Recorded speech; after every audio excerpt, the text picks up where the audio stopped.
We are in the Windy City for some WNBA basketball on this Tuesday night. A beautiful look at the lakefront here, and to the South Loop we head to Wintrust Arena and the second meeting of the regular season between the Atlanta Dream and the Chicago Sky. Welcome inside Wintrust. Megan McEwen, Lisa Byington with you. We want to welcome everyone watching on CBS Sports Network as well as locally in Chicago on the WCIU. And so, Megan, I mentioned that these two teams are meeting for the second time here in the regular season. It was not only just like a week ago, it was May 19th.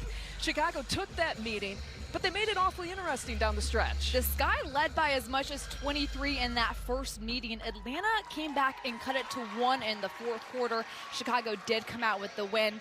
However, both teams are going to need to do a better job taking care of the ball. The Sky and Dream combined for 42 turnovers in that first matchup. Not exactly clean basketball, is it?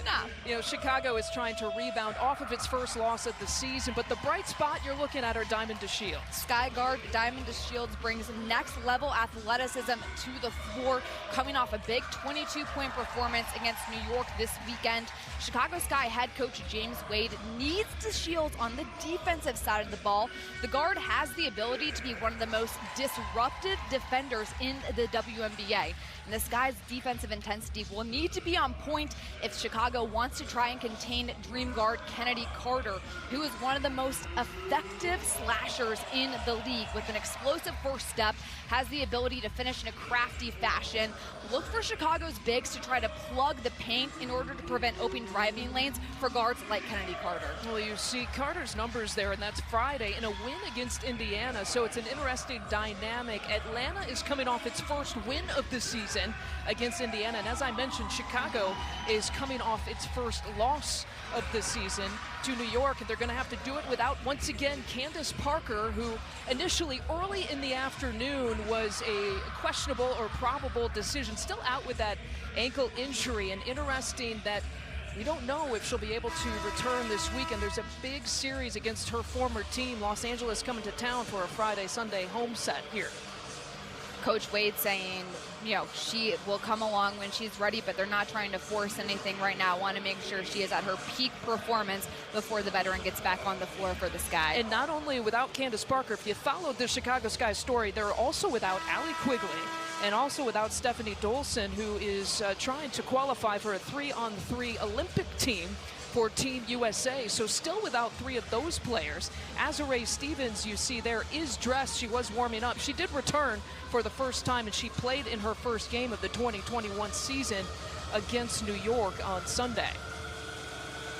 But that's a lot of power and punch that you're missing without Parker, Quigley, and Dolson. Those are 3 starters that they, again, will have to go without. As a result, players like forward Ruthie Hebert have had the opportunity to step up in place of Candace Parker and get valuable playing minutes, and she's had back-to-back double-doubles, a player that James Wade has been very happy with her performance. And James Wade talking to us via Zoom here today, and he said, look, we're playing with 9 players, and he knows he's not the only team in this league right now that is dealing with some injuries and of course some Olympic sort of obligations with some of these players that are playing in this league. But his point to us is we have played since the beginning of the season with 9 players. We can't even play 5-on-5 right now because of COVID restrictions. They can't even bring a 10th player, whether it's a male practice player or whatnot, somewhere on the sideline to fill in that 10th spot so they can go 5-on-5.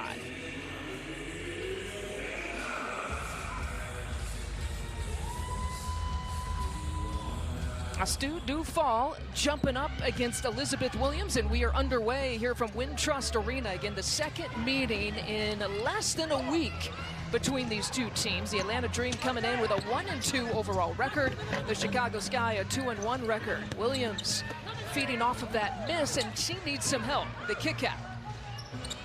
And the first look there for Courtney Williams, who's off the mark, and the rebound to Hebert.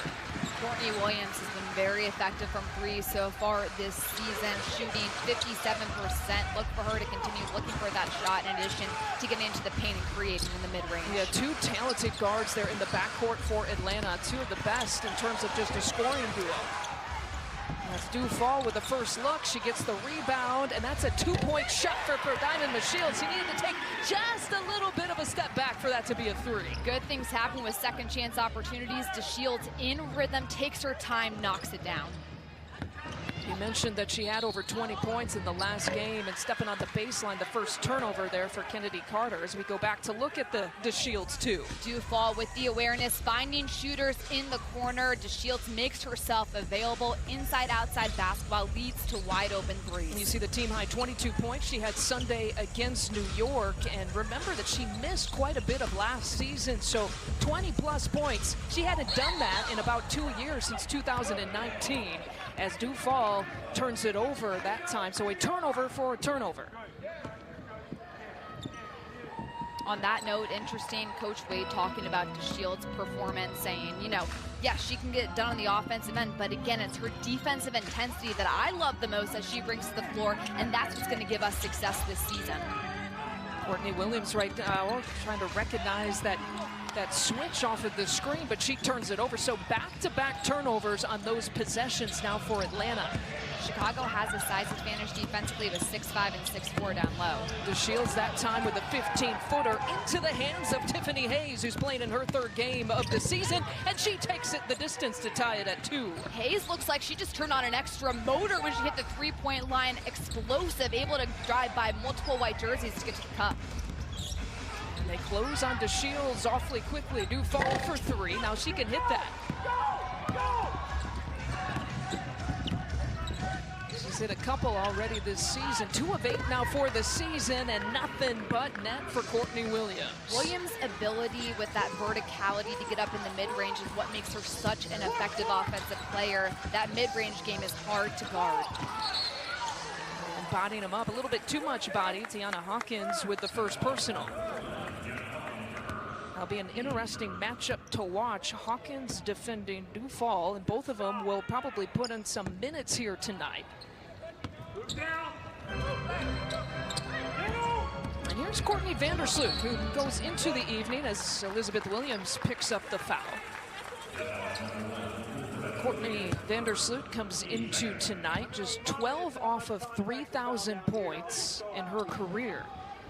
But the PS to that is if she gets 13 points, or let alone 14 points, she would become first on the all-time Chicago Sky scoring list. Which would be very impressive considering the player that sits at the top of the all-time scoring list for Chicago is none other than Allie Quigley. That's her wife. And Allie Quigley, of course, becoming the all-time leading scorer in Chicago Sky history last year. So it's just you don't see that very often, certainly not in the same household. But it is possible. 12 points off of 3,000, and again, 13 to tie Allie Quigley for the most points in franchise history. Allie obviously can't add to her tally. She's sitting at 3,001 career points, and has been sitting on that because she's missed her 3rd straight game right now. Williams, that one rolling out on the reverse try. And here's Sloot, who was going for Kalia Copper. It'll be off Chicago last in Atlanta Dream basketball. Chicago has 2 of the most athletic guards in the league with Kalia Copper and Diamond DeShields. They love to get out and run in transition. Look for Chicago to continue trying to get those runouts and catch Atlanta off guard as much as possible in transition. You mentioned the turnover story, not clean basketball. Certainly not going to win any beauty contests in the first meeting between these 2 teams, and Vandersloot picks up her first personal. Trying to guard a player like Kennedy Carter, who has that explosive first step and the ability to get into the paint. Vandersloot looking to try to force Kennedy Carter into some help situations in order to have those doubles or just help in general, corral her a little more. Mike Peterson is the interim head coach after Nikki Collin, after 3 years, took the head coaching job at Baylor back on May 5th, just days before this season really began, and it was really a surprise to this franchise that happened. According to Mike Peterson, as Hawkins gets the bucket, and it's a 6-2 advantage here for Atlanta. Well, this dream team, under the guidance of Mike Peterson, trying to learn how to play together. And speaking of learning how to play, and as a starter, Hebert is doing exactly that. Hebert, the game has slowed down for her. She's able to read screens defenses and finish with that little floater in the lane. There's another careless turnover. And so different night, but kind of same script for these teams as we go back to the Hebert bucket. It's fun to play with a player like Courtney Vandersloot, who has one of the best visions in all of basketball. She'll find you if you're open. That's her first assist of the game. The bucket to Ruthie Hebert. As Dew comes over, but that is blocked from behind by Elizabeth Williams. She read it and timed it perfectly.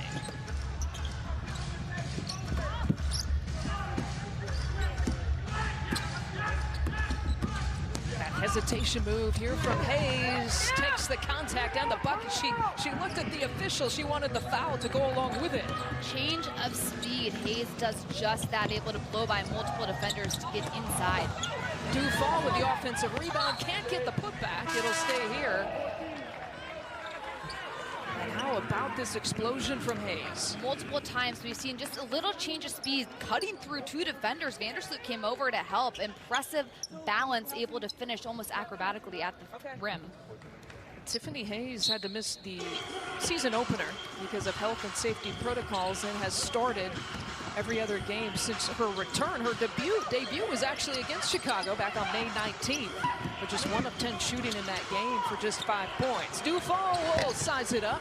That was the same spot that Diamond DeShields hit that long 2. One of the only buckets, one of the only 2 buckets here for Chicago in a double-triple call. And so we've seen so many different kinds of turnovers already for the Dream. Both the Dream and Chicago, very athletic teams, play at a fast pace. Therefore, turnovers are bound to happen. That being said, both have to slow down, try to get into somewhat of an offense, let some transition, then get out and push. 4 turnovers for Atlanta to match the 4 buckets. That's not exactly the ratio that you want to start. The pull-up is good for Copper. Copper, another player with the ability to elevate in that mid-range game. Hard to guard when an offensive player stops on the spot. First points for Kalia Copper, who right now is the leading scorer, averaging about 17 points per game here for Chicago. Sizes it up is Odyssey Sims, who has checked in for the first time for the Atlanta Dream. Nice and tight after the first 5 minutes and some change between the Dream and the Sky. 4:49 left in the first quarter. 1 year since the death of George Floyd, and before the game, the Chicago Sky having what they dubbed as the George Floyd empowerment moment. And Megan, as we know, the WNBA has been in the forefront and being in terms of a voice of change, has not hesitated about taking stances for social justice, and the way they go about it has grown stronger and bigger and more impactful throughout the years. You know, the WNBA bubble as an example last year, an even greater way to unite the players and the coaches for that platform. And just interesting too to just even get someone like James Wade's perspective on a day like today and what that personally meant to him. The WNBA has been one of the sports leagues that have been at the forefront for years regarding social justice, and just great that as a league everybody really united, using their voices and their platforms to try to change. James Wade saying, you know, when I leave the basketball court, these issues that we have to deal with as black men, as black women, and they don't go away.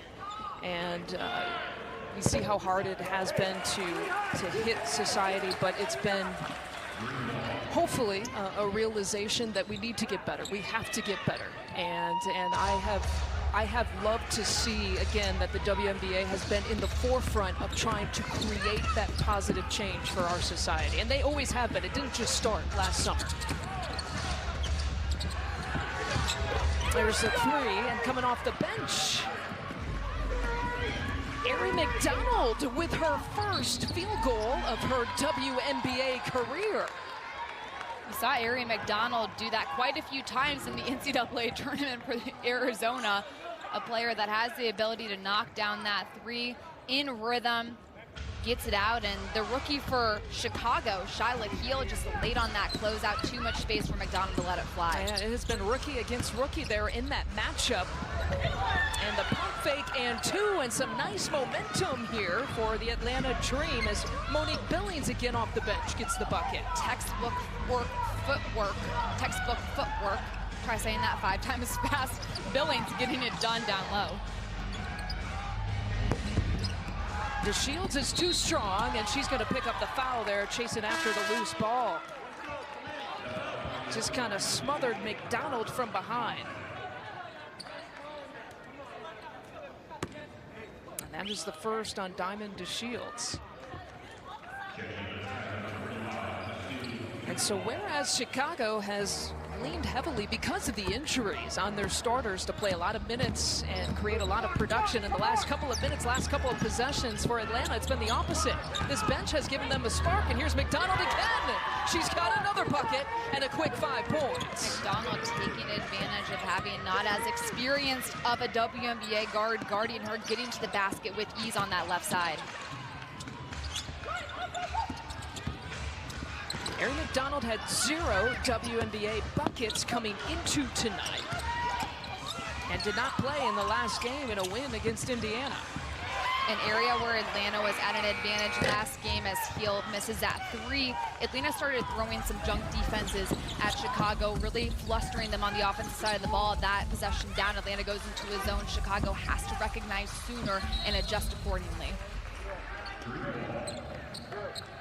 McDonald coming down, lefty, get that pass, and just a little simple give and go. You run that play in 4th grade, makes it look simple. Erin McDonald, so quick, fast, that little athletic body able to get and finish down low. Well, 5 points now to lead this Atlanta Dream Team. The rookie has hit her last couple of shots. Here's Odyssey Sims, a pickup this year for Atlanta. She was a free agent. And draws a foul that time on Stephanie Watts. That'll be the first on Watts. Sims doing a really good job setting up the screen. It is as much on the responsibility as the player with the ball as it is a screener for a screen to be effective. And Odyssey Sims has done it multiple times in the last game. These two faced as well, setting up the defender in order to run off the screen. Oh, what a move and what a play from the out of bounds. Williams couldn't get it away, but she gets her own miss, and she'll take it from about 15 feet. 0 for 2 there on that possession, but a third opportunity here for the Dream. 7 seconds on the shot clock. McDonald, count it! Oh, the rookie, a quick 7 points off the bench. McDonald with great block awareness, reads the defense, sees the gap, cuts through, finishes with contact. And she just makes it look like it's easy, expressionless as she goes up for the and one. Very Arizona NCAA tournament type, Erin McDonald. Was the Pac-12 Player of the Year this past college season. She scored a game-high 21 points in the NCAA title game. And McDonald and the Dream have forced the hand of James Wade to call a timeout. 10-point advantage is the largest lead of the game for Atlanta. As a rookie, so important when you come into the game. What are you going to bring? What are you going to provide? Erin McDonald showing that she can be a spark off the bench, able to score in multiple ways, getting to the basket, knocking down shots, facilitating, guarding. Any little thing you can do to show your coach, I can play at this level. How about hasn't even played 3 minutes, 3 for 3, and a quick 8 points for Erin McDonald. Awfully impressive. Hey, we've got a lot of WNBA to show you. This is actually a doubleheader for those watching tonight on CBS Sports Network. But we take a look at the WNBA national TV schedule. And coming up next, we mentioned Connecticut at Seattle. That's actually the game that Kurt Miller will not be coaching as the head coach in that game. But that game is following us. Then tomorrow night, Las Vegas at Phoenix without Diana Taurasi, by the way. And then a couple of games on ESPN2 Tuesday on June 1st at Phoenix right here at Wintrust Arena in Chicago. And again, the news of Diana Taurasi missing about, 4 weeks because of a fractured sternum. In very Diana Taurasi type manner, she played the next 2 games before having a CT scan that revealed the small fracture. Who does that other than Diana Taurasi? You and I were talking about it before the game, and I was thinking how hard you have to get hit in your sternum in order for it to fracture. She is just so tough. And like you said, true Diana Taurasi fashion, played 2 games with that type of injury. Here's Sloot coming out of that timeout, and they go 22's way for the 2 and cutting the lead here to 8. Crafty just finding that open lane, sidestepping her way to the basket. Sloot's first points here tonight. And again, she has 12 off of getting 3,000 points for her career. And they feed it inside. Hebert, I think, with a little bit too much contact for the foul. Vandersloot reading the defense, rejects the screen, and just a little loop-de-loop for the finish. Has a great understanding of when to facilitate and then when to just keep the ball and score for herself. An incredible feel for the game at the point guard position. Did you say loop-de-loop or sloop-de-loop? Ooh, you know what? That was good on your part. Thank you. I'll give you a high five from a distance. Social distance high five, right? Socially distance high five. Monique Billings at the free throw line. Returns for her 4th season with Atlanta. Her scoring has gone up in each of those seasons coming into this year, averaged about 3 points or so in her first year with Atlanta, then about to 5.5 her second year, 8.5 last season. And she puts up about 5 points per game in year number 4 with the Dream.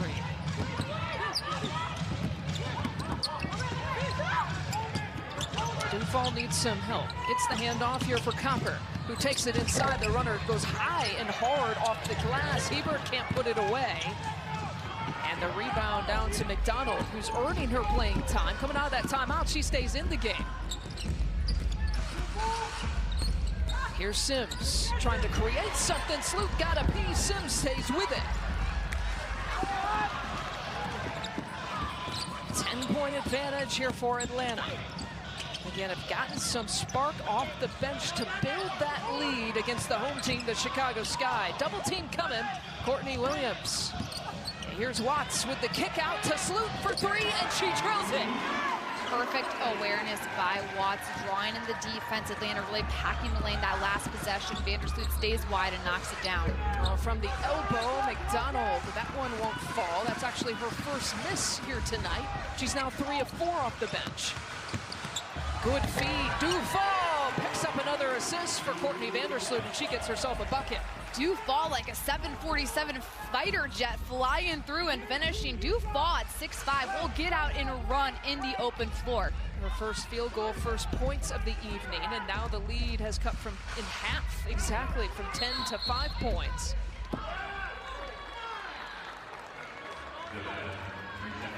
And we have maybe a defensive 3 seconds again here on this Chicago defense.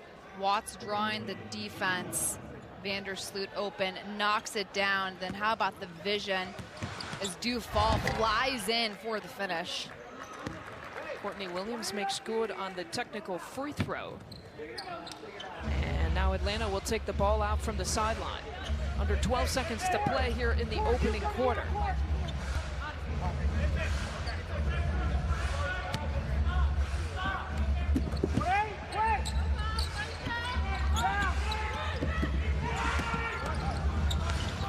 With the kick out to Billings, baseline jumper, she had a clean look at it.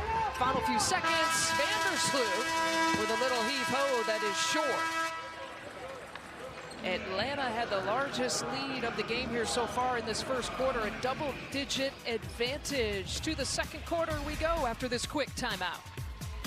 With you from Wintrust Arena, the missing pieces here again for Chicago. You see what Allie Quigley, Candace Parker, of course, with Los Angeles last year, Steph Dolson, what they were able to do last season. Those 3, again, missing from this game and this lineup. And part of the reason, I mean, credit, too, obviously, to the Atlanta Dream with this first quarter, but 15 points is the fewest scoring points in a first quarter here for Chicago this year, and they're missing those 2 scorers considerably. Not only do those 2 bring scoring to the floor, but also just veteranship and the understanding of how to, respond when you get punched in the mouth upon, first quarter game. So just 2 players sorely missed right now for Chicago, but these young players are having to learn how to adjust on the fly. Very valuable minutes. Candace Parker out with an ankle injury. She actually rolled it the last time that they were playing Atlanta in the shoot-around in Atlanta. And she was planning on playing in that game and just couldn't get through the pain and the ankle injury. And Allie Quigley has been dealing with a hamstring injury, and she has since really the beginning of the year. But there is Candace Parker. She actually tweeted after that Sunday loss to New York and said how frustrating it is to be able to get the opportunity to finally play for her hometown team and not have the opportunity yet to even play in the home game, and even posted a picture on Twitter of her injured ankle. Just to, it's not something that you really want to look at if you're if you're weak in the stomach, so to speak, but just giving you an idea of kind of the obstacle that she has to overcome right now. This was the biggest story in the WNBA offseason. Candace Parker coming from Los Angeles to Chicago, so the disappointment that she has to feel just trying to get healthy and get back on the court as soon as possible. There's Stephanie Watts, one of those players that's going to get some more playing time. Erin McDonald almost threw it away. McDonald, by the way, starting this second quarter, so forcing the hand here of Mike Peterson to keep her in this game. That's how good she has been off the bench for Atlanta. Why fix it if it ain't broke? If Erin McDonald's going to go off, might as well keep her in the game. And like I said, as a rookie, you have to give coaches a reason to put you in and keep you in. Erin McDonald did just that. 3 for 4 shooting with a quick 8 points. She had only played under 6 minutes or so in the first quarter. That's how good she was. Vandersloot is short on that attempt. But the Atlanta Dream bench in the first quarter outscored Chicago 12-0 in terms of bench points. And keep in mind, Chicago is last in the league in bench scores. Williams trying to back her way down and then commits the foul, and that's going to be number 2 on Elizabeth Williams. Dufall doing a nice job that defensive possession, staying straight up and down, 6'5". That is like a wall coming down in the block, in the paint. A big momentum getter for Chicago, needing to try to convert now. You got to get a stop, score, stop in order to get some more points back on this board. DeShields gives it up, and from behind, Ebert got hacked. I thought DeShields was going to shoot that from my angle, coming off that screen, pulling up in that free throw line area, but finds Ruthie Hebert diving down low for that dish and foul shot opportunity. I'm with you. I thought she was going to take the shot as well, but she liked what the second-year player had instead. And we showed you Candace Parker. You know, she got injured in the shoot-around on the same day they were supposed to play Atlanta. Ruthie Hebert found out that day that she was going to be a starter. Remember, she was a rookie last year. She did get some starts under her belt in the shortened rookie season last year, but certainly had a very little time to kind of prepare for that. That she has kind of shouldered that starting responsibility. Hebert had a big year playing professionally overseas after the WNBA bubble a season ago, and that allowed her to adjust to the professional game. There's a different pace, different level of athleticism, of physicality that comes when you go from the college level to the professionals, and Ruthie Hebert has now given her coaches the ability to evaluate her on a pro level because she had that experience overseas. Well, Hill's first WNBA points coming from the free throw line. And that free throw cuts it to 3. Shyla Heal just playing in her second WNBA game of her career. A little bit of a delay coming over from Australia, using as the backup point guard and the 8th overall pick this year. The putback is good for Elizabeth Williams, who stays in this game playing with the 2 personals. Williams staying aggressive down low, using her height to her advantage for that rebound putback. So Courtney Vandersloot on the bench right now for Chicago. Heel is running things here as the point guard spot for the Sky. And Hebert's off the mark. We got a loose ball foul on Atlanta. And that'll be on Tiffany Hayes.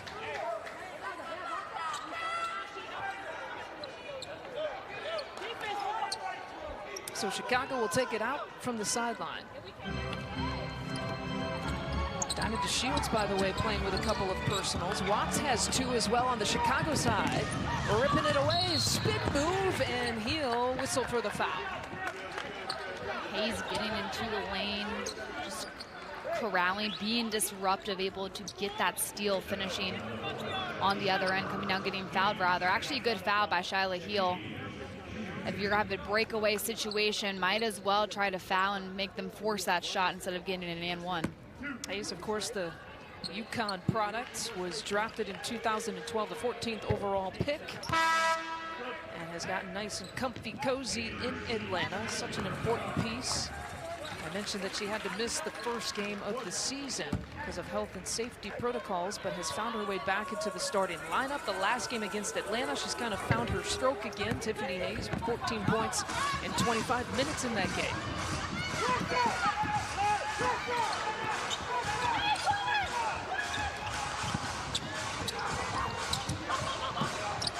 Chicago working it around. That one was swatted by Kennedy Carter. Still stays in the possession here for Chicago as DeShields pulls and fires, and that one's a three. Chicago recognizing the defense Atlanta throws at them, able to move the ball around, get that open shot at the last moment. Just the second three-point make here for the Sky in this game. And a loose ball into the hands of Copper. It's a 4-point advantage with just under 7 minutes to play here before the half. And DeShields has to get rid of it.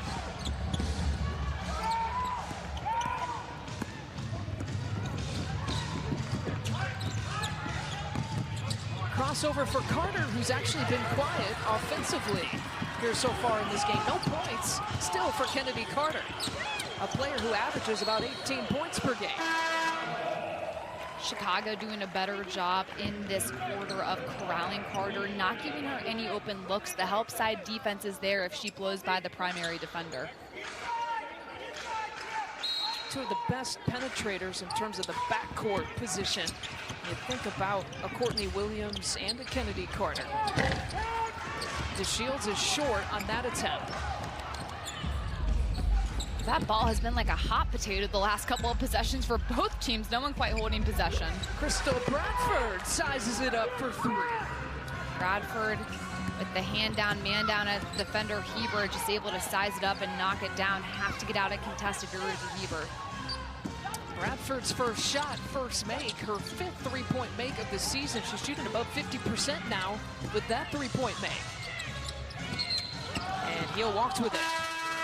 Shuffled their feet just a little bit too much. We've played about 4 minutes here in the second quarter. Atlanta hanging on to this 7-point advantage. We were looking at Kennedy Carter and Courtney Williams and their averages, and we were thinking, that's a lot of points. I wonder if that's the most top scoring backcourt, and guess what it is. Carter and Williams, 36 combined points. Next up is Taurasi and Diggins Smith for Phoenix. And then, of course, the Seattle combo between Jewel Lloyd and Sue Bird. But tonight, Megan, Courtney Williams and Kennedy Carter combining for 1 of 7 shooting and just 3 points. Carter's still looking for her first points here tonight.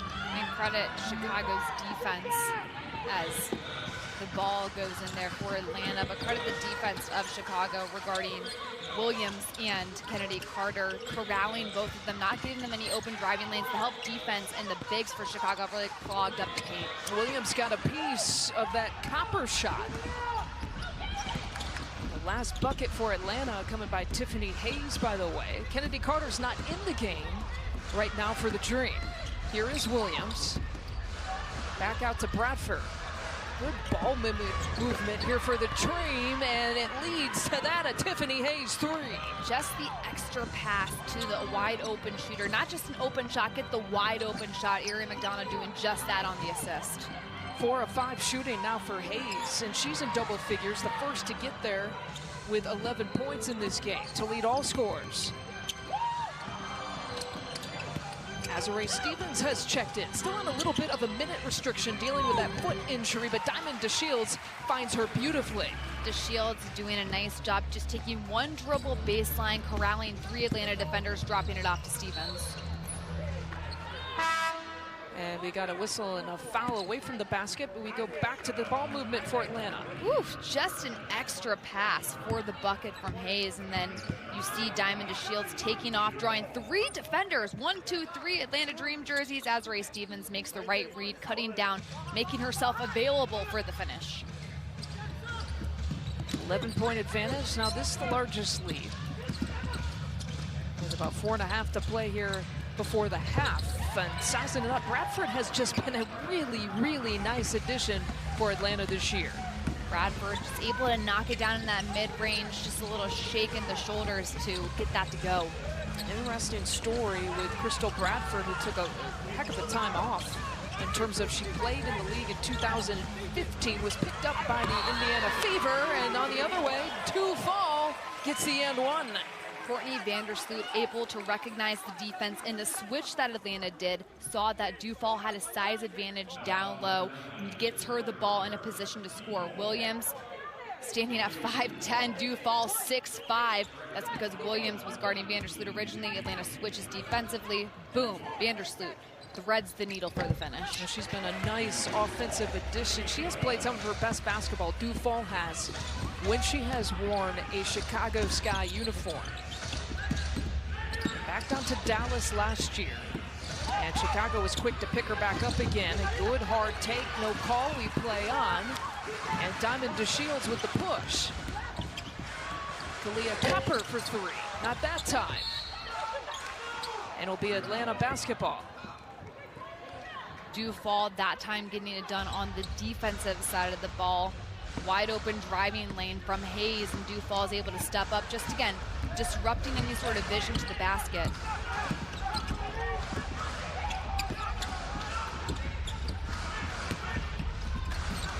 Courtney Williams looking for the screen from Billings.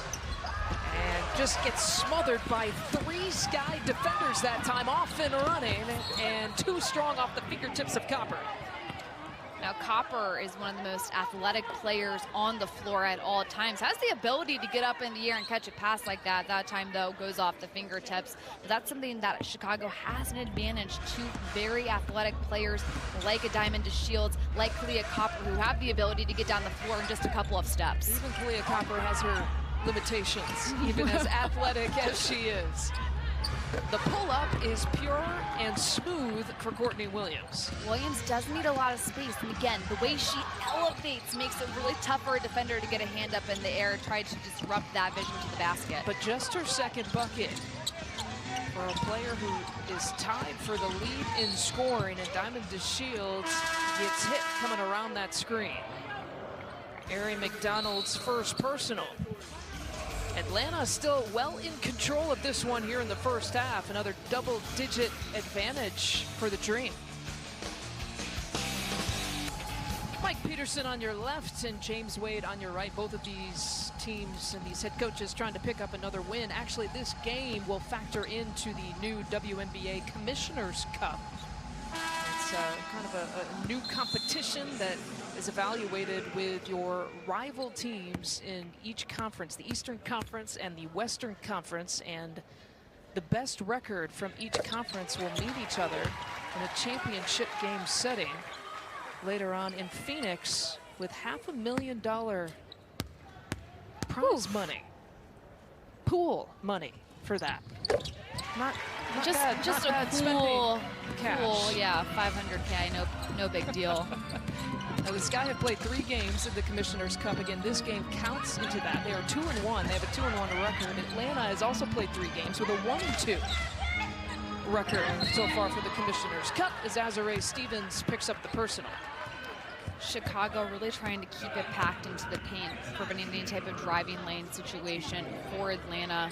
Just the ability to create that multiple players on Atlanta have. Getting to the basket, drawing fouls.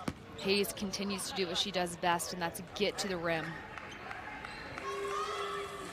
Well, really, if you're just joining us, 2:32 left in this first half, you're thinking, how does Mike Peterson and Atlanta Dream have this double-digit advantage? And one of the reasons, it's come down to the bench scoring. They have been so significant, outscoring Chicago's bench 17-4 here so far in the first half. And defensively, Megan, they have been huge in the first half. You see Ari McDonald face guarding Courtney Vandersloot down the floor. Diamond DeShields has the ability to bring the ball up the floor, so multiple players on Chicago can handle those ball handling duties. Atlanta has switched up defenses throughout this ball game. We saw them play a little bit of zone earlier. At one point, Atlanta was trapping off of the screen, so Chicago has to recognize the defense is being thrown at them and adjust quicker. And there defensively, Courtney Williams trying to get a jump ball, but a timeout is called just in time by James Wade. You know, the switching defenses or the jump defenses is what James Wade had a conversation with us about in our Zoom call earlier today, and that was maybe one of the first things that he was concerned about in going over with shoot-around with this team here today is how to best sort of attack that and not think too much about what they're trying to do defensively. It's making those quick reads and recognition, and if there is a trap, understanding simple math, there's going to be a player wide open on the floor somewhere, finding the open man sooner. That communication has to be on point, but it comes down to quicker recognizing the defense and then reacting accordingly. Well, he said he called it an aggressive mindset that they have to kind of shift to. He said Atlanta put us on our heels, in particular in the second half of that first meeting back on May 19th, and it looks like that's kind of carried over from that second half in that first meeting to the first half here tonight at Wintrust Arena. Hand off to Vandersloot, who's got 5 points here tonight. Copper again with the kick out. That's a 2 for Vandersloot. And Stevens keeps it alive. Azare Stevens crossing over that time, making like a wing with that move. I was going to say, point guard Azare Stevens in the house now, coming out with that little rip and try to get to the rim. That was impressive. Crystal Bradford, I think, was thinking, what is going on? Azare Stevens, how about this? Woo. Yeah, Bradford is just as confused and taken aback as we all were by that play as well. Very impressive from Azare Stevens. I made the same face sitting up here as well, believe it or not. I will say, though, I don't think there was a whole lot of contact made as well, which she was trying to probably argue her point on that play. Here's Courtney Williams for 3, and she's heating up a little bit down the stretch here of this first half. Williams maintains a great mindset. She was 1 for 6 at one point in the second quarter, but has come out and knocked down shots, forgets about any miss. Every shot she shoots, she thinks it's going in. A red-hot shooting percentage from 3 as a team for Atlanta. With that 3-point make, they are 4 of 6 in this first half. Williams staying available, wide open, nobody even near as Copper gets stuck on a screen, and Williams just steps up and knocks it down with confidence.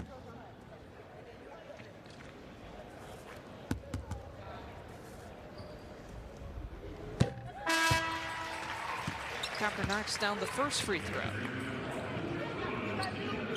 James Wade said in the last game, in the loss against New York, he said this game exposed us on what we need to work on. In particular, defensively, not letting the opposing team shoot a high percentage from 3. That's exactly what Atlanta is doing right now, shooting 67% from back there.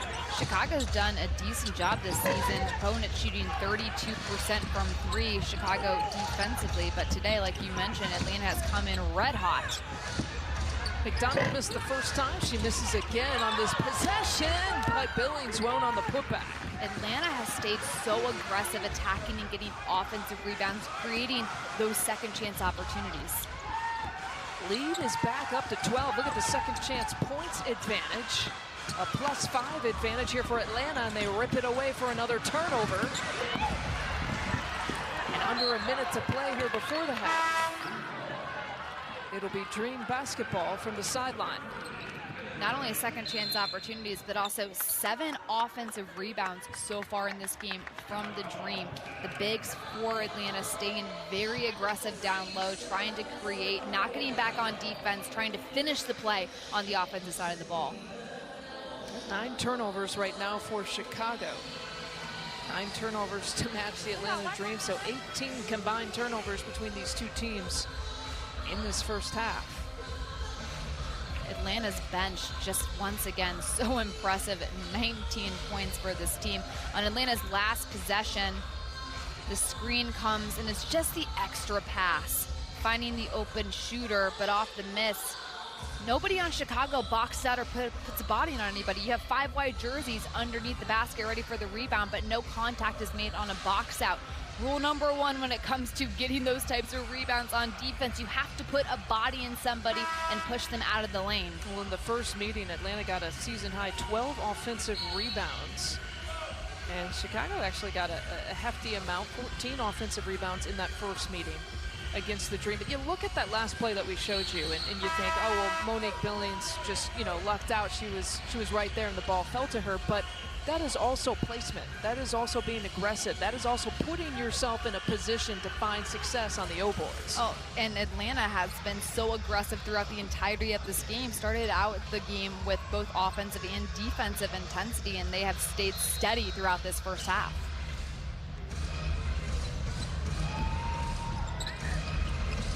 So the last few possessions are coming out of that timeout. No foul call there on the contact. It'll stay Chicago basketball. Where do you think they go here on this possession? Well, Chicago needs to get the ball inside. It's an area they haven't really been able to do, and when the ball has gone inside the last couple of possessions throughout the game, they've had a lot of success. Well, they find the touch inside in the paint. Dufall kicks it out to Vandersloot. Tough time from behind the three here for Sloot. She hit the one earlier in this half, but that'll work. No-look pass there for Dufall, who couldn't put it away, and the foul is committed. When the ball gets inside, good things happen for Chicago, because first and foremost, it causes the defense to drop down. That's going to open up the three-point line and shooting lanes more. Secondly, it gives this guy an opportunity to get to the foul line. When the ball's not going in the basket from purely shooting jumpers, it's best to get to the foul line, watch the ball go in, get some confidence that way, and get some points on the board. Well, 11 of 12 shooting from the free throw line here for Chicago in this first half. And Dufall makes good on both of them. Cuts the lead here to 10. Shot clock is still in play, but barely.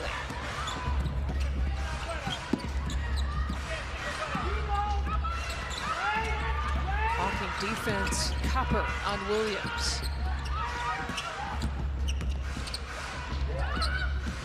And McDonald with some time. Missed her last three-point attempts. Chicago with some time if Vandersloot can get it off, and McDonald made that one tough. So it'll end 43-33, a halftime advantage plus 10 for Atlanta. Arian McDonald making all the difference right now for the Dream, coming in, making the right decisions, offensively knocking down shots, and she has created that spark off the bench, which is why the Dream have this lead. Only one player in double figures between these two teams, and that's Tiffany Hayes, leading all scorers with 12 points. 21 points for Atlanta in the first quarter, 22 points by the Dream in the second quarter, and 43 points here for the half. Good for a 10-point advantage. We are moments away here from starting the third quarter. Megan McEwen and Lisa Byington with you for all those non-math majors. We threw a lot of numbers about the milestone that Courtney Vandersloot is trying to reach. So she's got 5 points tonight. Here's the situation. She entered the night with 2,988 points. And the fact that Allie Quigley is out still with the hamstring injury, we know she's going to sit there at 3,001. What's significant about that? You see, it's the all-time scoring leader in Chicago franchise history. So it is realistic that Courtney Vandersloot tonight could pass her wife, Allie Quigley, and at least be in the top spot in terms of points scored in Chicago Sky franchise history. And wouldn't that be interesting to watch here throughout this season as that kind of evolves between the two? And could you say a power couple? I mean, come on, to have spouses battling for top spots in a franchise history in a professional league. I mean, come on. Well, so if you're keeping track, she is 8 off of tying Allie Quigley, 9 off of surpassing her, and just 7 points off of sort of that milestone mark of 3,000 career points. I know you just threw a lot of numbers my way. Just in conclusion, very good, very impressive. Keep it simple. Well, Chicago coming out of that halftime getting the first bucket. It's Williams who works it around to Hayes that time. Not sure if she called glass. It'll go down in the scorebook all the same for the three-point shot. My goodness. Talk about calling your shot, knocking it, using the glass. Still counts for 3 points, like you said. The 5th three-point make right now for Atlanta as they try to off and running. Again, Kennedy Carter, that's her first points and her first bucket tonight. Carter's first bucket comes in transition. Atlanta able to get that score, get a stop and score again. But for the most part, Courtney Vandersloot's done a good job eliminating open looks for Kennedy Carter in this ballgame. It took about 21 minutes for Kennedy Carter, who picks up the personal there. 21 minutes for her to get her first points. Again, a player who averages 18 points per game and matching Courtney Williams with that mark. We showed you that they're the top scoring backcourt duo right now in the WNBA. And DeShields tosses it away. Turnovers have been a big story for both of these teams in both meetings. Hawkins has to kick it out. Trouble here now for Atlanta. And they'll have to reset with 10 seconds left on the shot clock. Hayes getting bumped there by Kalia Copper, and that'll be her first. Copper does a really good job trying to fight over those ball screens, and anytime you fight over a ball screen, it's going to deem the screen ineffective. However, that time a little too aggressive, gets called for the foul. But watch throughout this matchup, Diamond DeShields and Kalia Copper fighting over those screens. When they're able to get over it, it's a super effective defensive strategy. And that's part of the challenge for James Wade. He looks at them as two of the better defenders in the league, and it's on you to try to get through some of those screens. 3 to shoot here on the shot clock. Atlanta's got to heave it. Hayes does exactly that. Nearly put it down that time.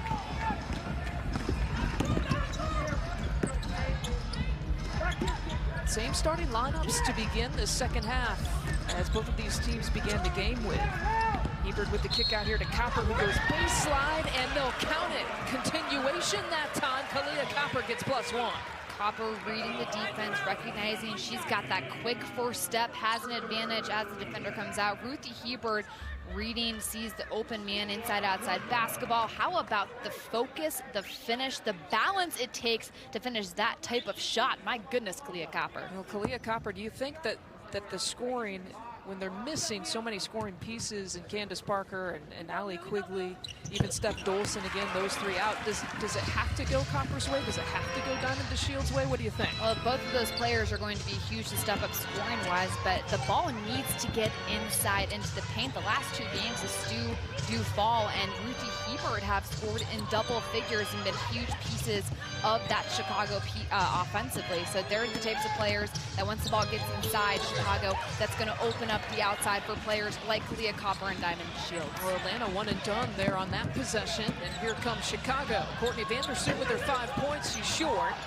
and Hebert can't get the putback. Those are supposed to be some home court rims here for the hometown team. Someone needs to tell somebody who works in facilities that probably then.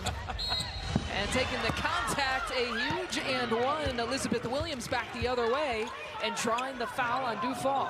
Impressive footwork from Williams, able to maintain her balance and still finish while absorbing that contact. Gets the ball, rips it baseline, then just finishing like a guard on the other side. Elizabeth Williams getting to the line now for that and one.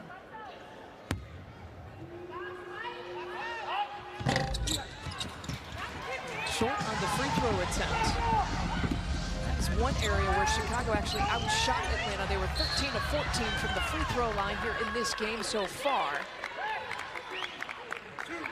And the foul committed on Copper, so now she has picked up a couple quick ones. But the substitution coming in for Hebert.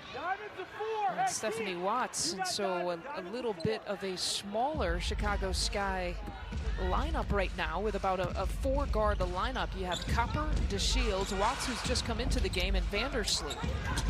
Chicago has the height advantage when Hebert is in there with 6'4" and 6'5" down low, with the smaller lineup able to run with Atlanta a little more, play that faster pace with the smaller crew out there. DeShields, the kick out to Vandersloot, has had a tough time behind three-land. In fact, all of Chicago has here in this game. Fall gives a second opportunity. And the confidence just isn't there to shoot that three-point shot right now as Hawkins picks up the personal. Vandersloot stays so calm anytime she gets into this situation with so many defenders around her, able to draw a lot of gray jerseys away from the inside, ditching it off at the last minute to allow Dufall the opportunity to go up.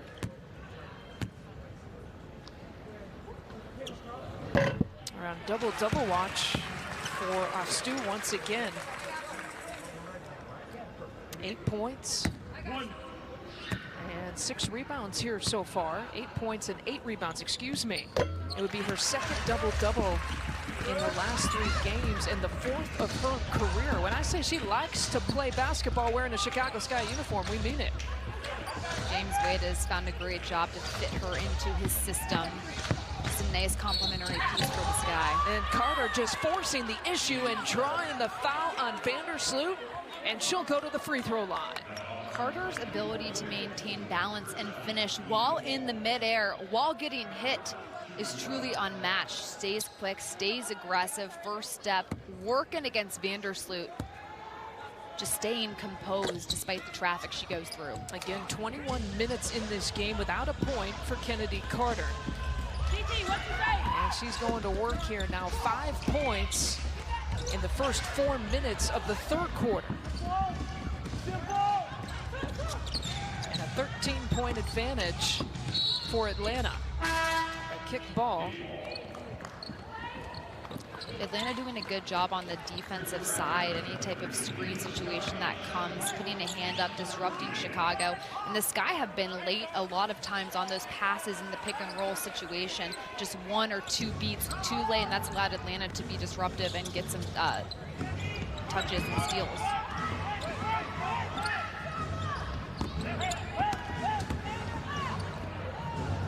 There's Bradford with a move. I mean, she looks like she's played in the WNBA since 2015. Bradford at 6 foot has a height advantage over a 5'7", 5'8" Shyla Heel, and taking advantage of just that. And it's Azarae Stevens coming off the bench, taking the contact in for 2. Chicago has had the most success scoring the ball when they can get it inside, whether that be a layup, a pick and roll, whatever the scenario needs to be. The Sky need to get the ball into the paint. Oh, shake and move, and it'll be Hayes now going back to the free throw line. Atlanta has done a really good job getting to the free throw line in this third quarter alone. Atlanta's bench rather has done a great job scoring the ball in general. Look at that move, just a little spin, the counter to the counter, generates enough separation in order to get that to be a wide open shot.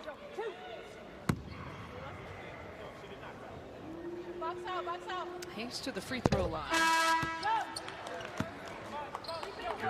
James Wade again just stressing to us, I get asked so many questions, what's happened to your offense here so far this year? So many talented pieces. I mean, we've addressed the offense that they're missing here today, but not only that, but just stressing to us time and time again in our Zoom call this afternoon, and the fact that they don't get to practice 5-on-5. So shell drills, kind of mental reps, watching some film, and that's the offense that they have to get through sometimes with practices and shoot-arounds right now.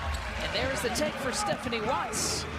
You can run shell drill till the cows come home, but until you get into real game scenario or able to get into a 5-on-5 situation, it's really difficult for a player like rookie point guard Shyla Heel to come in and understand the offense and learn her teammates' tendencies. That's Watts' first bucket of her WNBA career on that last possession. And Elizabeth Williams staying with it on the O boards. Offensive rebounding has also been huge here for Atlanta. And taking it to Chicago, even in the start here midway through the third quarter. Well, Mike Peterson, as the interim head coach, has said one of the challenges that he would have to have in being in charge of this team, try to get these new pieces and this team with the old and the new, trying to learn to play together. If anything, is a testimony to that. It's the last game that they played and the first win of the season against Indiana, and the way that they're playing here on the road against Chicago here tonight. This dream team has come out with so much intensity and fire and has maintained that pace throughout the entirety of this ball game so far. Hitting each other, the timing's been really good. Defensively also being on the same page, limiting any sort of offensive flow Chicago could possibly get into. Have to credit the Dream for how they've come out, the intensity they have played with in the focus. Well, remember, 5 new players have joined this team, either because of the free agency, drafting. Someone like Crystal Bradford joined the team in a training camp contract. And Chicago needs more of that from the corner, like Kalia Copper just drilled it. That shot comes because the ball goes inside. Defense collapse. Kalia Copper spots up, and that's an open look. Just the second three-point make for Chicago in this game. They're shooting 17% from 3, 2 of 12 in the game. And a quick crossover. Courtney Williams had a double team coming, didn't care. Got the shot off on the baseline. 0 fast break points here for Chicago. This Dream defense has gotten back, and Diamond DeShields doing what she does best and creating her own shot. Diamond DeShields makes it look so easy too, making that decision midair and how she was going to score it. Super effective for the 6-foot guard.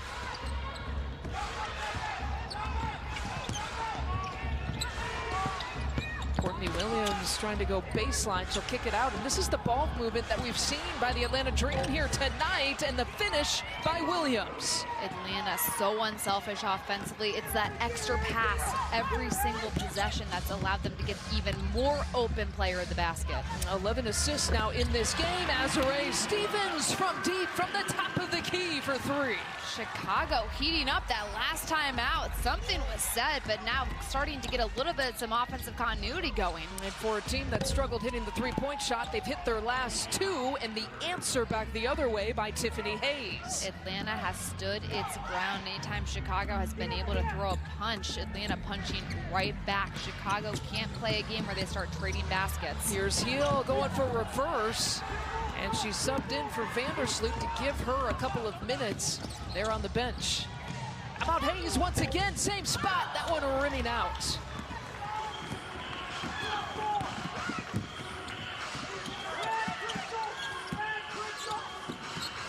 And Copper threw it away and was trying to find Diamond DeShields on that. In a situation where Chicago's trying to get his flow of points going, unforced errors absolutely kill you.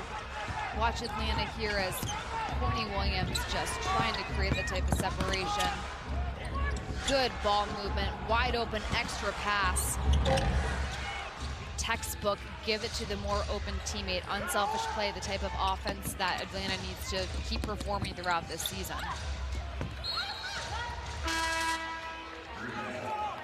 And tough to defend too. Everyone on the perimeter who has played the perimeter here for Atlanta has proven, at least tonight, that they can hit that three-point shot. And then when you add the fact that you're moving the basketball around the perimeter, it just puts Chicago's defense up against it. It forces the defense to have to shift faster than it wants to, and it also forces Chicago to have to come out to the three-point line even more, which opens up the middle for Atlanta. 9-point advantage right now for Atlanta. Led by as many as 13 in this game. Have been well in control, and McDonald, who was scoreless in the second quarter, trying to hunt down some points here in the third quarter. Again, she had 8 in the first quarter off the bench.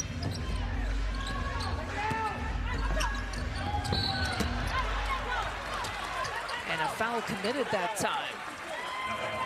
Now, Megan, you said you'd like to see more emotion out of Chicago. They just look a step slow, and it's this kind of reaction maybe that you're looking for. Well, Atlanta comes down in a 2-3 zone, and Diamond DeShields just attacks it, staying really aggressive offensively, and Chicago has to get back to that, being the aggressors. We spoke to James Wade earlier today, and he said that was going to be a key for them, especially as Atlanta throws these junk defenses at them, to be the aggressor, throw the first punch, and do what they do best. Diamond DeShields is best when she can get into the paint and create, something she has to continue doing throughout this ball game. Diamond DeShields has told the local media, look, we understand that our role is expanded without these missing pieces. Again, no Candace Parker, out with the ankle injury. No Allie Quigley, out with the hamstring injury. Steph Dolson still trying to qualify for the 3-on-3 USA Olympic team. She is not available. And so a lot of these pieces, expanded roles, And they're going to have to try to make up some of that scoring that you get from those all-stars that you got in street clothes there on the bench. You have a lot of sweatsuits on right now, more than a coach would want to see. Also, if there's going to be a situation in which you have a majority of your scoring sitting out, you want it to be at the beginning of a season, not when you're trying to make a postseason push. And these are valuable minutes that players who maybe wouldn't be in these situations getting as many minutes as they currently are getting. They now have the opportunity to get some experience at this level. One thing James Wade told us as McDonald sinks the free throw is that he said this is not a long-term thing. He does not believe it's a long-term injury for either Candace Parker or Allie Quigley.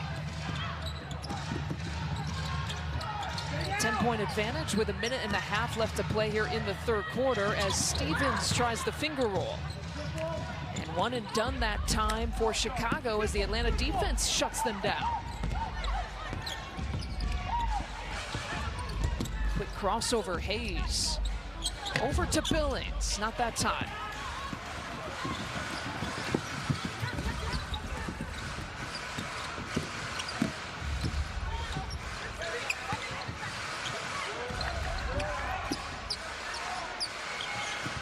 Under 1 minute to play here in the third. The no-look pass, Diamond DeShields draws the contact.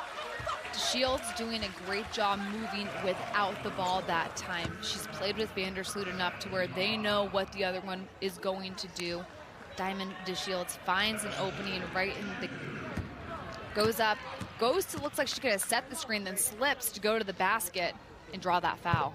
If we know that there's someone who can shoulder more scoring, we know that certainly Diamond DeShields has the talent and the skill to do exactly that. Just a couple of years ago in 2019, let's not forget, she was an all-star. She was Chicago Sky's leading scorer at about 16 points per game.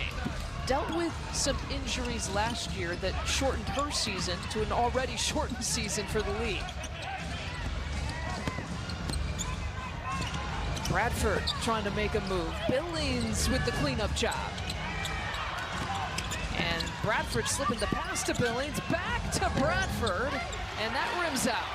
A good defensive possession for Chicago. Shyla Heel forcing Bradford into Azurá Stevens. As a guard, when you have a bigger player on you, try to force that offensive player into your big man down low. Vandersloot working off the screen. DeShields thought about it, will step back and can't get it to drop. Azurá Stevens fighting for it. And she was providing a little bit of a spark here in the third quarter for Chicago. And slow to get up a little bit after that possession. 64-56, 10 more minutes to play between Atlanta and the Sky. I want to remind everyone that just the first of two of a doubleheader here tonight on CBS Sports Network. The next game coming up, Connecticut at Seattle, taking on the defending WNBA champs. And again, Kurt Miller will not be coaching in that game for Connecticut. Tomorrow night, more basketball, Vegas and Phoenix without Diana Taurasi. And then Phoenix will come here to Chicago, Indiana and Seattle. An ESPN2 doubleheader on Tuesday, June 1st. So more, please go to WNBA.com or, of course, visit the WNBA app to get your schedule as well. Megan McEwen, Lisa Byington with you as we begin the fourth quarter. 64-56. What did you want to see in the first few minutes of this quarter from each of these teams? Atlanta has to continue playing unselfish basketball the way they've been doing this whole entire game and continue switching it up defensively because it stifled Chicago.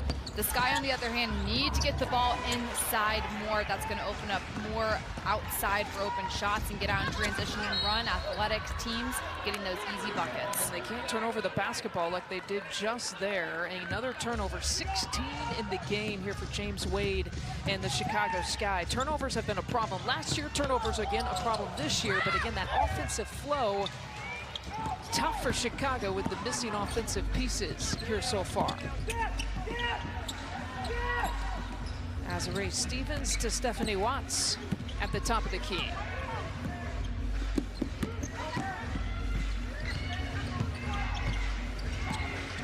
And Courtney Apparently Vandersloot's got to do something with it. 4 on the shot clock and another turnover. 2 possessions to open the quarter, 2 turnovers, and Billings will head to the free throw line. The foul committed by Watts, her 3rd. Atlanta has stayed so aggressive on the defensive side of the ball, all up in everybody's grill on Chicago, denying, defending, and then you see Billings getting into the passing lane, anticipating where Vandersloot's going to throw it next, and she's able to come up with that steal. James Wade reacting to, he saw the replay on the Jumbotron, and the foul call, again, the 3rd on Stephanie Watts, and Billings makes good on it at the free throw line. 13 of 18 shooting from the free throw line as a team here for Atlanta. Chicago has been great from the free throw line when they've been able to get there. 19 of 20 in this game. Atlanta picking up full court off the made free throw. That one in and out for Watts, and Stevens keeps it alive for Chicago. You were mentioning that in the break between the 3rd and the 4th quarter, the impact that Azurá Stevens has had. Coming in, and we were saying how she had a silent 9 points in between that time, and just making such a big impact with her size, length, offensively and defensively, as Copper knocks down a much-needed bucket for Chicago. The 15-footer here for Copper, and she's got 14 points here in this game. Azurá Stevens has played about 17 minutes in this game. That's a season high for her. She's been dealing with a foot injury. Bradford is so impressive. And Sims commits the foul back the other way on a transition opportunity for Chicago. And you mentioned Bradford's and how impressive she's been throughout this game, playing with so much confidence, and you saw her quieting the crowd as she came and run the other way. But Chicago is at its best when they can get out and run, especially the wings like Kalia Copper, like Diamond DeShields, who get down the floor with only a couple of steps, nice long strides, and the athletic ability to finish. You know, Bradford is such a good story, a Central Michigan product, and the first CMU player in history to be drafted into the WNBA. That happened in 2015. That year she played 15 games, started 1 time, and then played professionally primarily in Israel and Turkey. Did not really play in the WNBA other than sort of a preseason training camp contract with Indiana, and Atlanta has picked her up this year in their training camp, and they've kept her for good reason. She's brought a lot to the floor tonight for Atlanta. Just a 6-foot body, able to do things like that, shoot over players, create, and get to the basket in addition to letting it fly. Watts will pick up another foul, and so now that's number 4 on Stephanie Watts.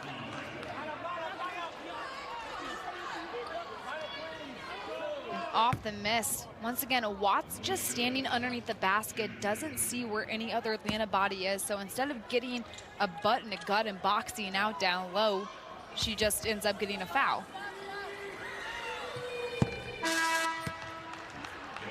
Billings makes good on the free throw. Still a single-digit advantage here for James Wade and Chicago Sky. Lead up to 10. Plenty of time, 8 minutes left to play. Other than Watts, the regular starters in for Chicago. Duvall taking the pass, turning and firing and hitting. Copper doing a nice job reading the defense. Atlanta brought 2 players up to try to trap. Copper threads the needle to a Duvall going to the basket. 11 points now for Duvall, and Williams hits the 3. Chicago has yet to be able to get into a four-stop situation. Anytime they've come down and got a bucket, Atlanta has come back with an answer. I was going to say, it's tough to trade a 2 for a 3, but that's right now what the Sky and the Dream are doing the last couple of possessions. And Hayes walked with it.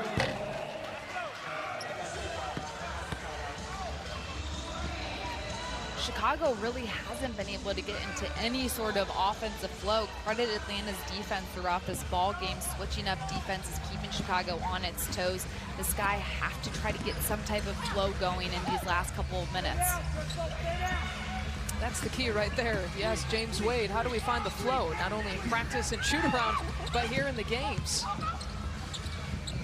Vandersloot with the cross-court pass to DeShields. There's some flow to that possession, and the three falls for Diamond. You took the words right out of my mouth. That's a good way to find some flow. Skip passes to open shooters. Now leading the way in scoring is Diamond DeShields. She's got 17, picks up the rebound, but leads Astu Dufal a little bit too far. Here's Kennedy Carter, who's had a very, very quiet night here tonight. Courtney Williams stroking it from deep. Williams does need a lot of room to get it off, but the moment you let your guard down, she is going to make you pay. They've made it tough for the top two scorers here for Atlanta tonight. Courtney Williams and Kennedy Carter for sure. Both of them average 18 points per game this year. And Dufal hit from behind. Chicago really hasn't had very many open looks underneath the basket, and credit Atlanta's defense for packing it in the paint. Stu Dufal has been one of the most consistent players regarding standing underneath, trying to create those second chance opportunities with the fouls. Billings picks up her fourth.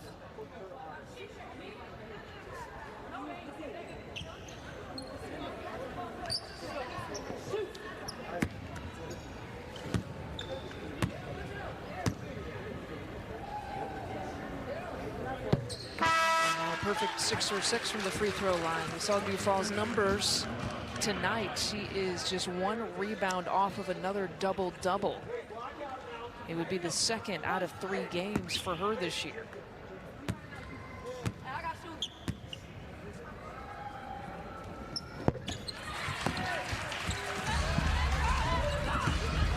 A couple of subs, as you see, for James Wade, getting set to check back in. Stevens and Hebert.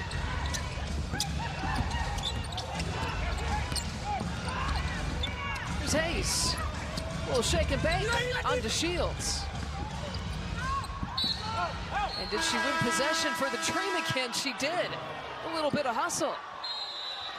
Hayes has been so aggressive throughout this ball game, especially on the offensive side of the ball. Shaking and baking, the best phrase to describe the way she's been able to play throughout this ball game, giving Chicago a ton of trouble, especially on the defensive side of the ball.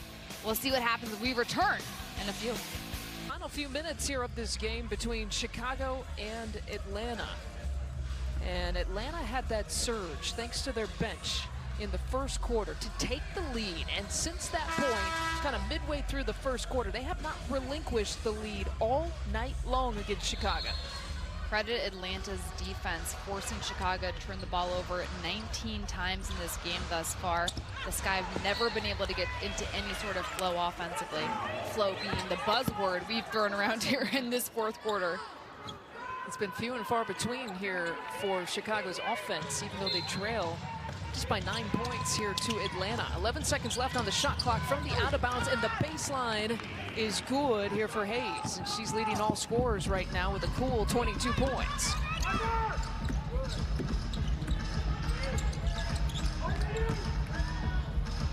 There's your inside touch there for Chicago, but Stevens can't get it.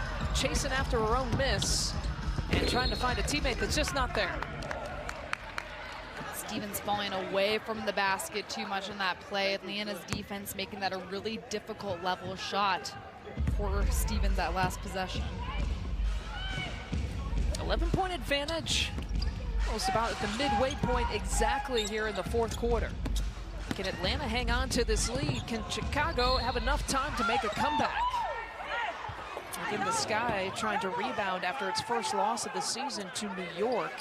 And Atlanta coming off its first win of the season against Indiana.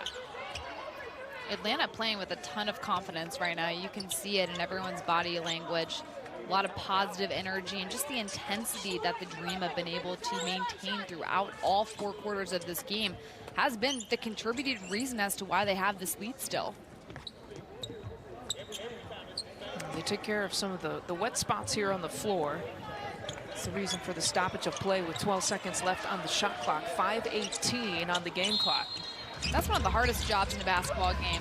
Anybody who's got to wipe off the floor with everyone's eyes on you, high pressure stakes on the line. That or the athletic trainer when you got to tape up if there's blood on a jersey or an elbow or the dreaded contact, right? When you not the contact. Having like 6 people look for a clear contact on the ground is not a situation anyone wants to be in. Now 14 seconds on the shot clock. Here's Courtney Williams. It's been a tough night. Points have been tough to come by for both of these players. There's Kennedy Carter and Courtney Williams.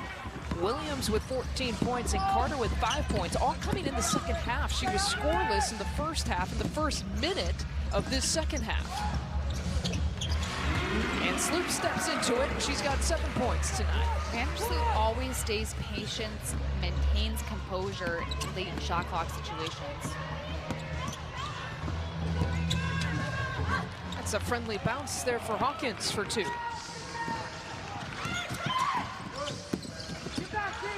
Hawkins coming off a game against Indiana where she was 0 for 5 shooting. So she'll take any kind of friendly bounce that she can get from the rim. 7 seconds, shovel pass there to Stevens for 2. Good recognition by Copper, drawing defenders, dishing it off at the last minute for the wide open lay-in. Time is certainly the friend here for Atlanta. And the foul committed, I believe, on the pass. There's a double team coming with Stevens and DeShields, and it'll be DeShields picking up the personal. That'll be her 3rd of the game. Last play, once again, Copper keeping her head up, able to create not only for herself, but also for her teammates.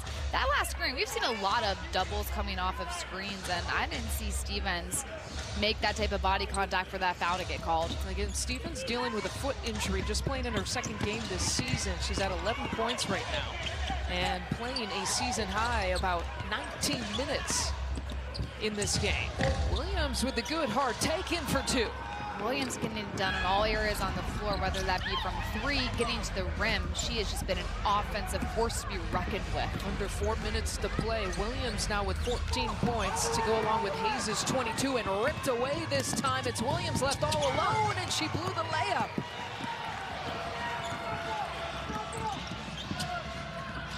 Open door here for Chicago, and Stevens can't take advantage.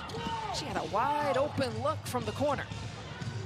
Chicago has had multiple unforced turnovers that have just absolutely killed any sort of offensive momentum they could possibly generate.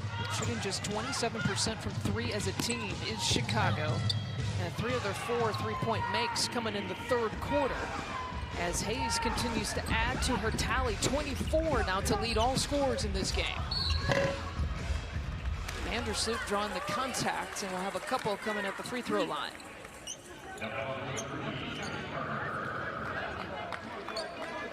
That's the 3rd on Kennedy Carter.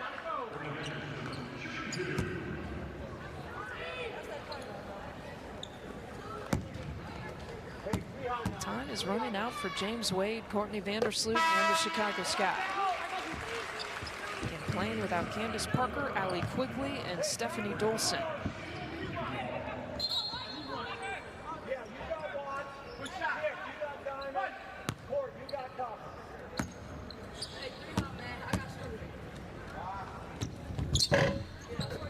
Nine points now for Courtney Vandersloot.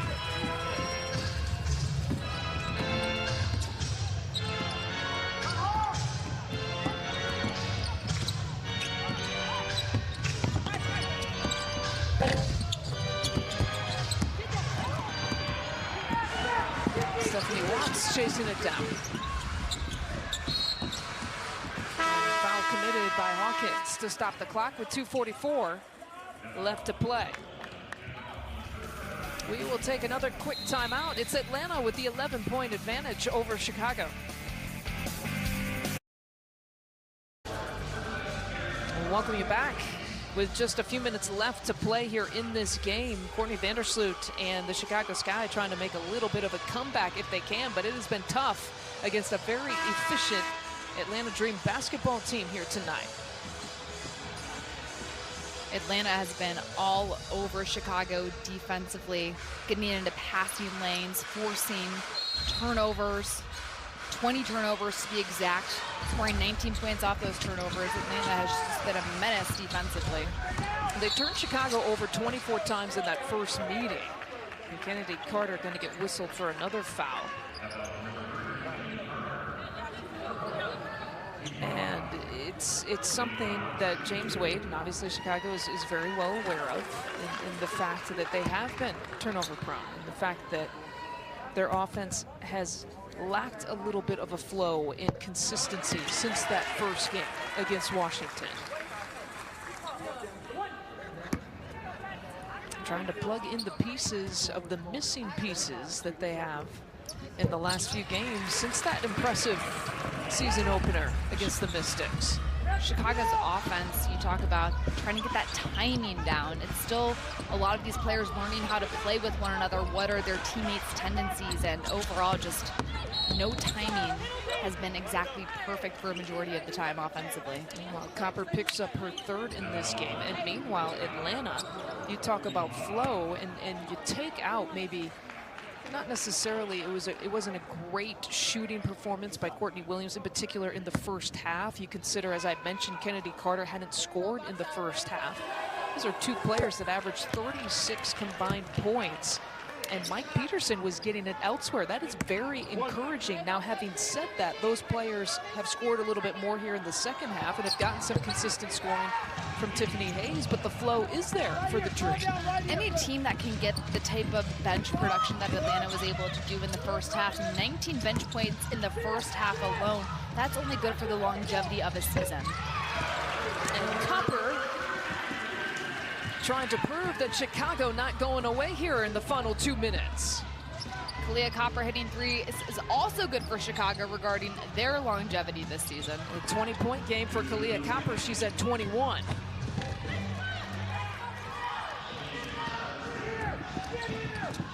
Under 2 minutes to play, 10-point advantage for Atlanta. And Vandersloot with that hesitation and body control against Elizabeth Williams. It's just a quick change of pace, a little hesitate, then boom, Vandersloot takes off and finishes.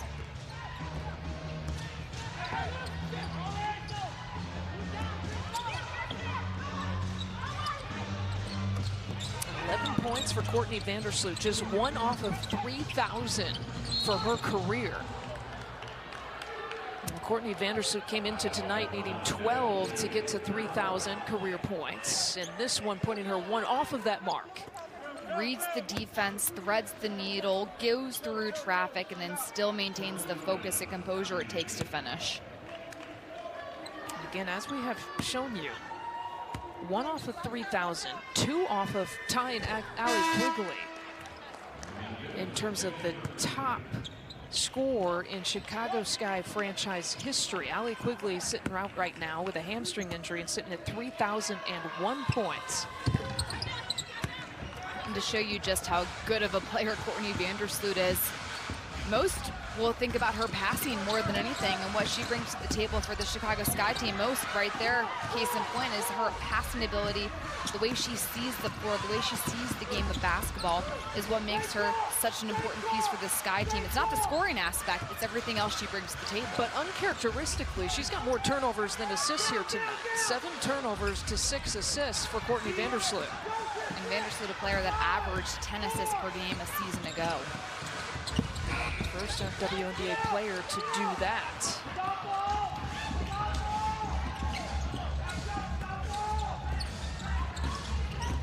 Here is Vandersloot looking for a screen. And trying to find Dufall, and it was off Dufall last. So nicely played defensively by Crystal Bradford that time. Chicago's bigs between Ruthie Hebert and Astu Dufall both had a double-double the last time these two teams met. Come into this game, Atlanta, who is at a size disadvantage when facing Chicago, were able to really start to push those players out of position, establish that defensive paralysis that has really limited Chicago's effectiveness in the paint tonight. So Mike Peterson trying to draw something up as Atlanta is trying to go back-to-back in terms of wins after dropping the first 2 of the season. And the last play just before this timeout call, let's see, they called it off of Dufall last.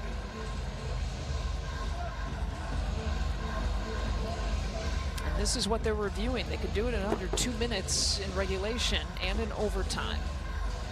Based off of that view, in my vision, it looks like Bradford definitely had a hand on the ball. would need to see it again in order to determine. But yes, that looked like they're going to stay with Atlanta Dream basketball after the officials went to the monitor to look at it. And then Dufall comes over with that extra hand, which must be what the official saw. Tony Patillo, Isaac Barnett, Kevin Sparrock are your officials here tonight in Chicago.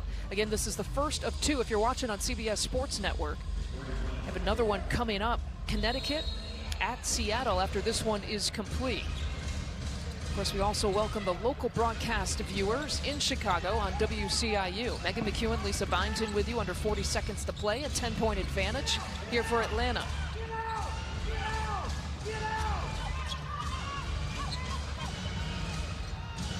They are not in a rush to take a shot. 8 seconds now on the shot clock. Courtney Williams with that speed will take it on the right side. The tip is not there for Hayes. She was looking for a foul and won't get it. And the final few seconds here of this game, and Chicago working it around. Courtney Vandersloot for three. She hits it from the corner. And over 3,000 points. And atop the Chicago Sky scoring advantage in franchise history.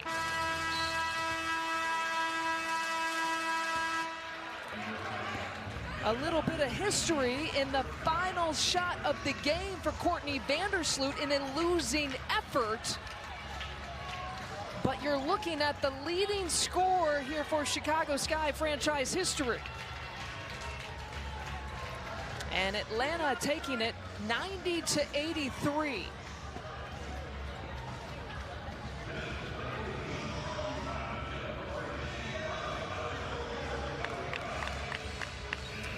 The final 90-83. Atlanta goes back-to-back, winning its second straight game of the WNBA season. For our CBS Sports Network viewers, we will send you to that second game, Connecticut at Seattle. Our WCIU viewers, stay here. We'll wrap it up after this.